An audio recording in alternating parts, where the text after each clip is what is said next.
friends. Welcome back to the Field and Garden Podcast. I'm your host, Lisa Mason Ziegler, and thanks for joining me here today. I have a topic that is near and dear in my heart to share with you guys, and one that I think we all struggle with. I still struggle with it from time to time, and I get lots of messages about this topic. Cool season gardening. Why are we so afraid? And before I dive into that, if you are new here, welcome. I'm so glad to have you following along with us. You can learn more about the Gardener's Workshop and all the work that we're doing over at thegardenersworkshop.com. We are an online garden shop and learning center. We have lots of resources for you to check out, from videos and blogs and just a lot of stuff, y'all. It's just so overwhelming, even for us to manage it all. I'm telling you, you can fall into our website and listen to podcasts, read blogs, watch videos to learn all about whether you want to grow a little cutting garden in your backyard, or if you are taking the big step of learning to become a flower farmer, a commercial grower, somebody that is looking to make their career about flowers. We have what you need there. So, cool season gardening. Why are we so afraid? You know, I feel the pain with every single message that I receive from folks about this fear we have of the cold weather moving in. And here's the thing, you know, once you learn a little bit about the concept of cool season hardy annuals, and you're thinking about it and you're thinking, oh, but it would never work where I am. You are totally thinking it's like that's for somebody else, that would never work here where I garden. But then you learn a little bit about it and you take the plunge, whether it's the right time or not, or you just take the plunge, right? And then the fear starts creeping in because now you're invested, right? You've planted stuff out in the garden. The questions that I get, should I cover? And there's usually like this long narrative that goes along with that they tell what their circumstances or, you know, why they are where they are, right? And then the other terrified question that I get most often is, what if it's cold and snow is coming? Because the lightweight row coverings that I talk about making use of in a cool season garden are not installed with the intention that they hold up to snow. They will not hold any snow load. But here's the thing, y'all. Snow is a far better insulator than a row cover is. So snow is very definitely beneficial to your cool season garden most often.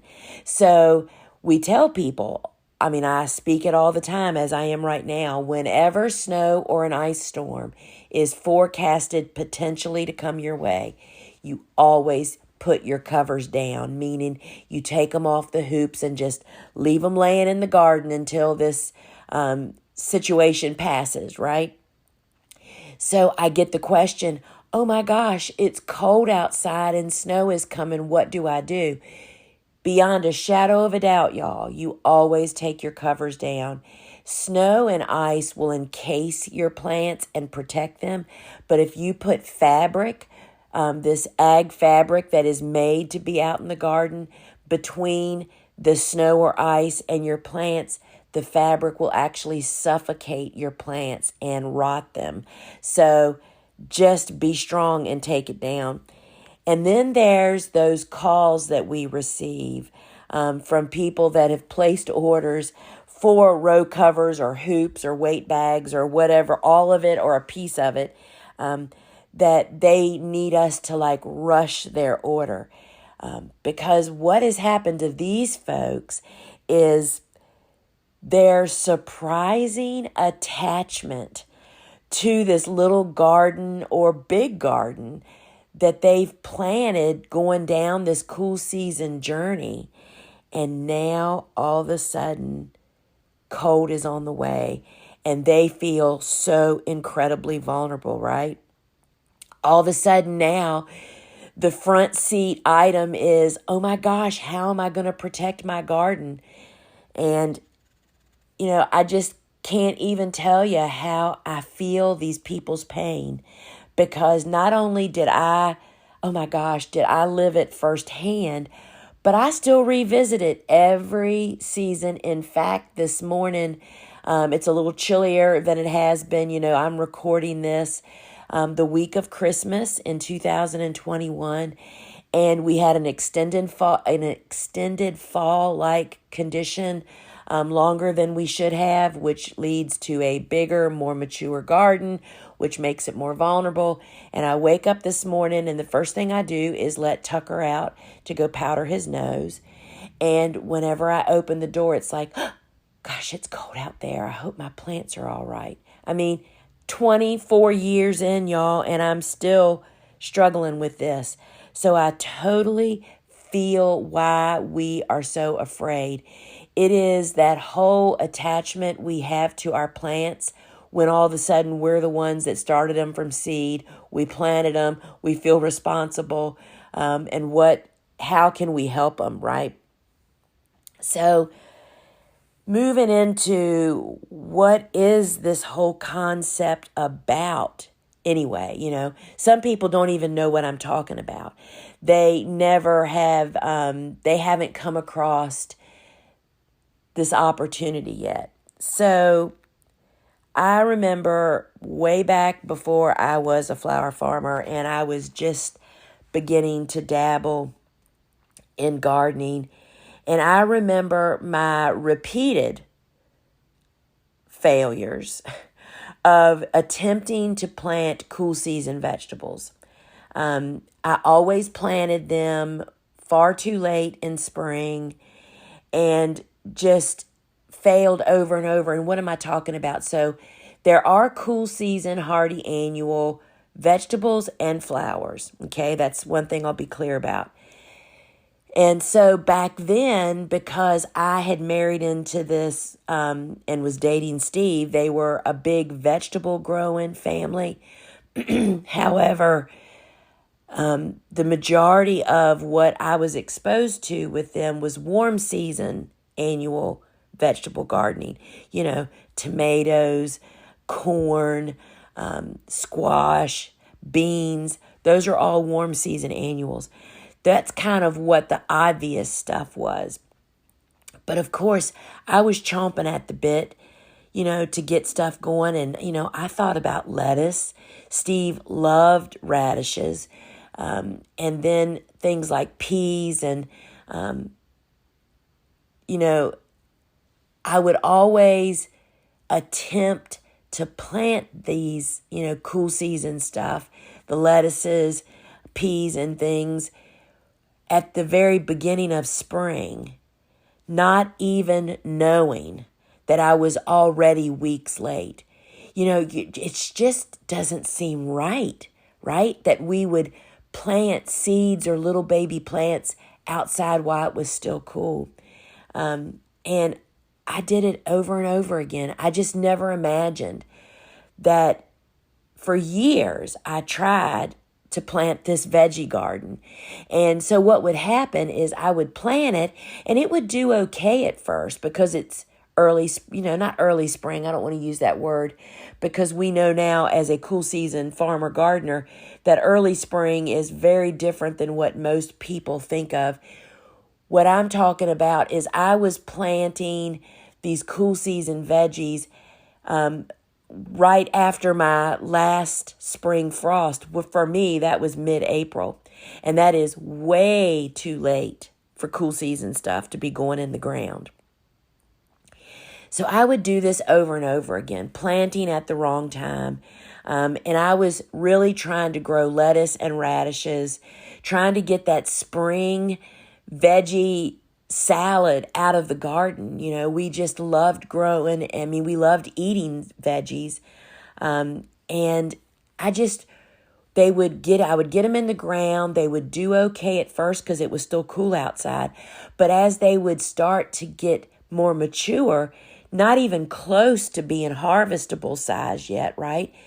Our heat and humidity would come along, and they would start getting pest issues perhaps, or falling victim to diseases because they were so stressed because of the heat and humidity. I just never connected all the dots, right?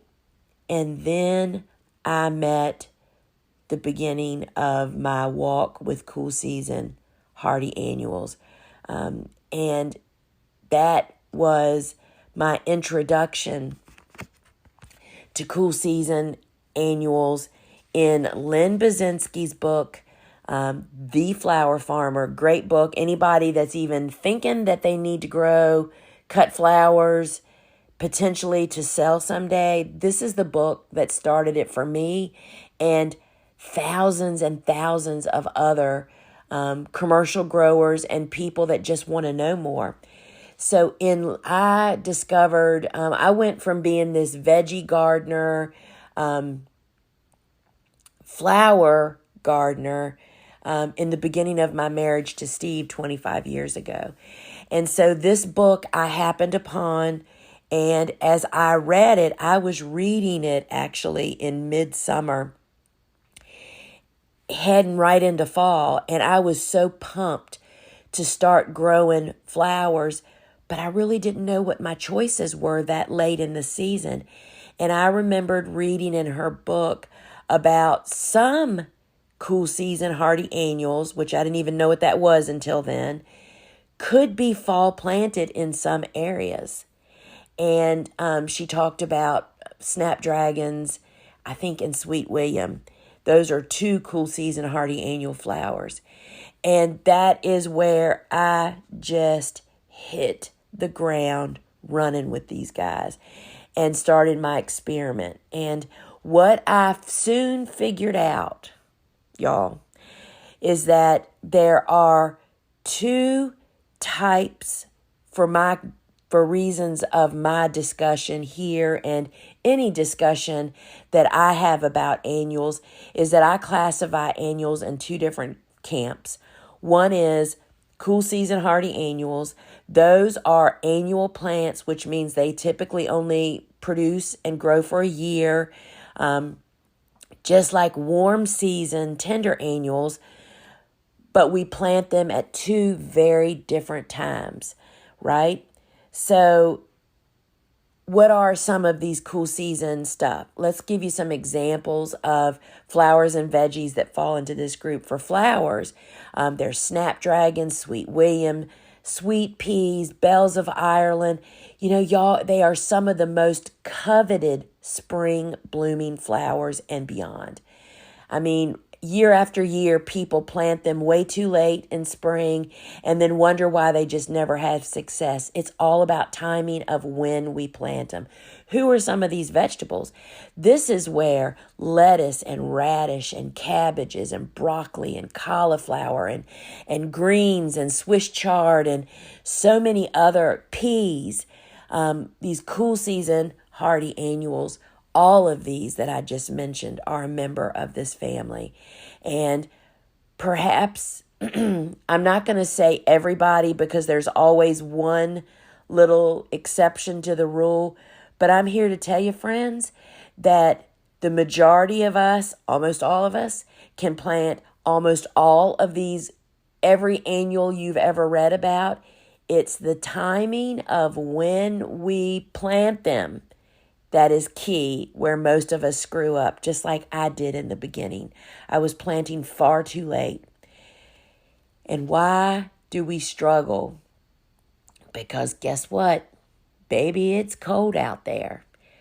Who would think that we could plant seeds or baby plants outdoors when cold weather is either still present or just over the horizon? Who would imagine that little plant could withstand freezing, cold, ice, and snow and still live through it. But here's what I want everybody to think about for just a minute. Think about all those plants that are already surviving winter where you are. Think of perennials. Those are things like peonies, right? Think of shrubs that go through winter wherever you are. Think of trees. These are all plants that go through winter, that return year after year. Their roots and their even above ground structure, depending on what we're talking about. Evergreens, right? Evergreens, those are plants that don't drop their leaves. There's lots of shrubs, right, that fall into that category. Think of boxwoods. They go through winter and they just keep on going to the next spring and summer. So we already know that there are plants that survive winter. And now we're just thinking of a new group of plants that can actually survive winter where you are. What terrifies us? So first, for a minute, I want to just pause for just a few seconds for you to run through in your head what you see living through winter where you are that comes back or is still there come spring.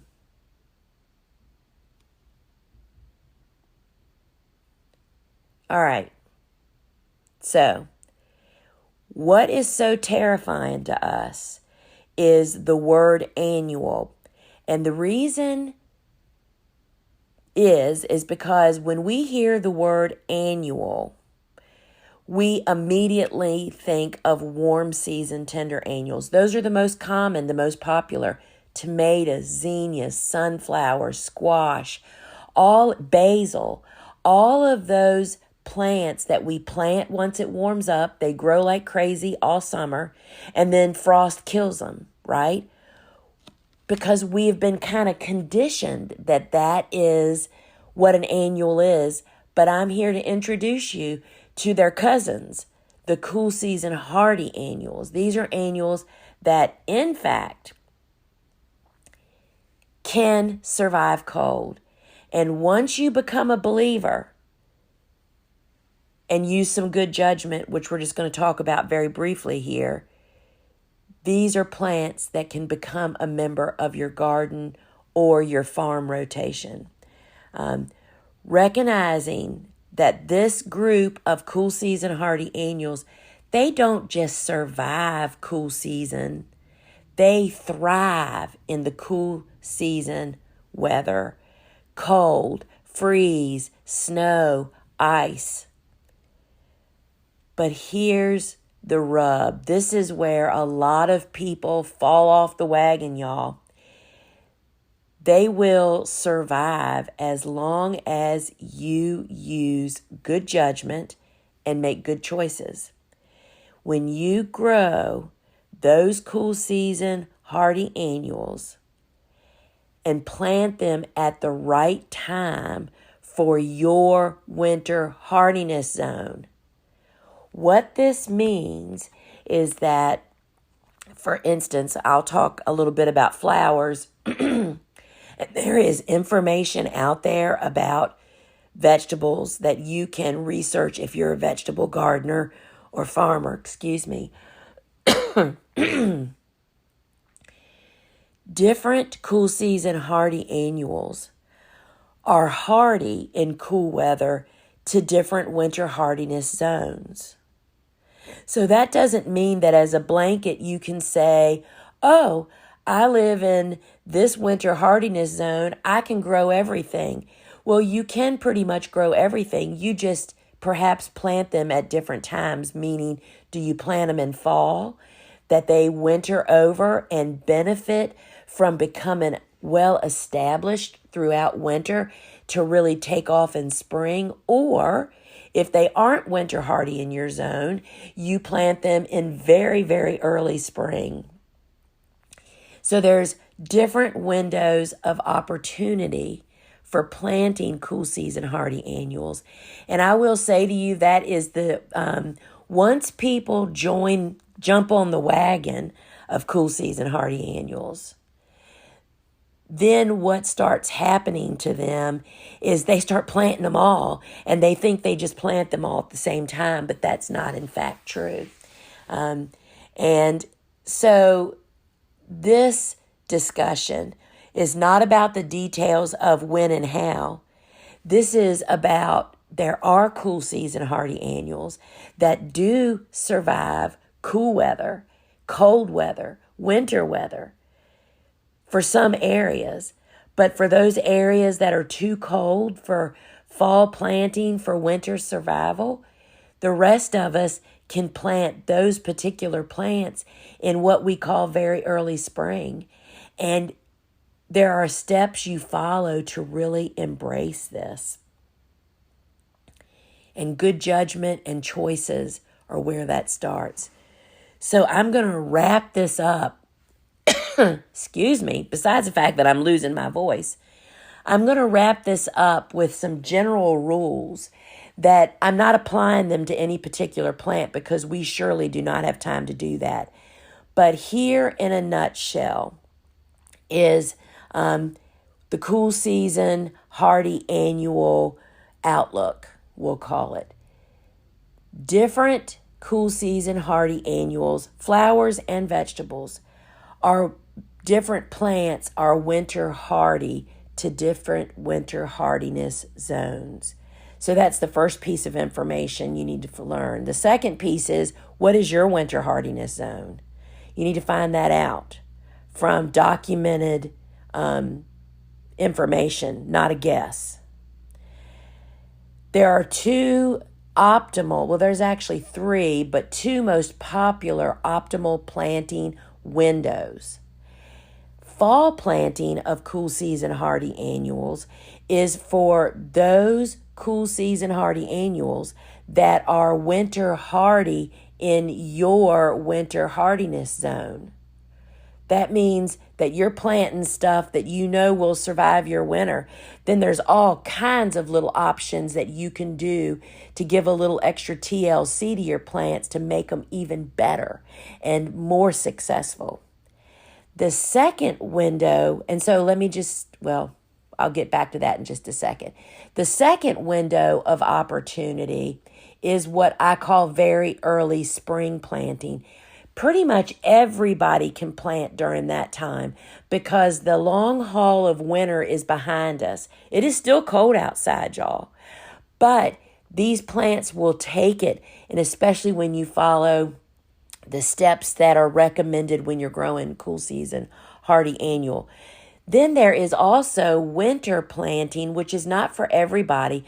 For those folks that their ground doesn't freeze during winter, they can really plant throughout winter.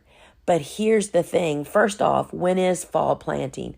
Fall planting is planting 6 to 8 weeks before your first historic fall frost. That means you're getting stuff in the ground in time for them to become established before they have to face cold weather. The second window is 6 to 8 weeks before your last spring frost. That means the long haul of winter is almost over, and warm weather is on the horizon, and these plants can take that. Those folks that can plant during winter are those people that those plants are winter hardy in your zone, but you just didn't get them in the ground in fall, and the ground is not frozen. But here's the rub, y'all, that if you are one of those really cold winter gardeners or farmers, very early spring planting is the ticket for you, but you have to prepare all those planting areas in fall, because in very early spring windows, that's 6 to 8 weeks before the last spring frost, you either have snow load, the ground is frozen, or all of the above, it is wet. You cannot work and prepare wet soil, y'all. So fall prep for very early spring is key. I hope I've gotten your taste buds for cool season planting going, y'all. It is the best gardening season. I say that because it's cold outside and I'm living what I'm talking about right now. It's just the best. I mean, I just can't tell you the parts of all this beyond having spring flowers, spring vegetables, a beautiful garden is the anticipation of throughout winter. Like right now, I'm getting ready to go out and walk around my garden and look at bed after bed, row after row of these little green plants that are like little heads of lettuce is what they look like to me. And the colder it gets, the crisper and happier they get. And then I walk into the worry part of winter. I mean, winter becomes as big of a gardening season as any other time of the year. So flowers and veggies are possible in the Cool Season Hearty Annual family when you use good judgment, make good choices. And I am going to put in the show notes below this, if you haven't read my book, Cool Flowers, which is all about this whole concept for growing flowers, whether it's cool season flowers for your landscape or for cutting, as well as the series that I did called the Cool Season Flower Chronicles. There are a lot of free resources there, y'all. A planting guide, couple of webinar options you can request about growing the Cool Season Hearty Annual flowers. And friends, I have a good friend. Her name is Nikki Jabor. She lives in Canada, in Nova Scotia, and she is the Cool Season Veggie Grower Guru. She has written several books. I'm going to link her blog and all of her, and the link to her where you can see all of her books. She does now have a little greenhouse, but she has books about the year-round vegetable garden, and she is full of tips and information about growing in cool to cold weather. And you can apply a lot of it to cool season flower growing, but if you're a veggie grower, you cannot be without Nikki's books and her blog. You have to follow her. And please tell her I sent you. She's a really great friend. She has a great radio show also. So I'm going to hook you up with her. And friends, I hope I have gotten the gardening juices flowing, even though it's not spring, because here's the news flash. These are the seeds that we need to be starting in the dead of winter, y'all, to plant out in very early spring. And this just helps us also to become better warm season gardeners because we are not pushing the envelope too early on them. So friends, head on over to thegardenersworkshop.com. Check out our learning center, our online garden shop, where we only sell the same tools, seeds, and supplies that I use in my garden, as well as my books. I would love to sign one for you. Vegetables Love Flowers, about the 3-season cutting garden. Our online courses, whether you're a home gardener or you're ready to build a flower-based business. Until we meet again, friends. Ciao.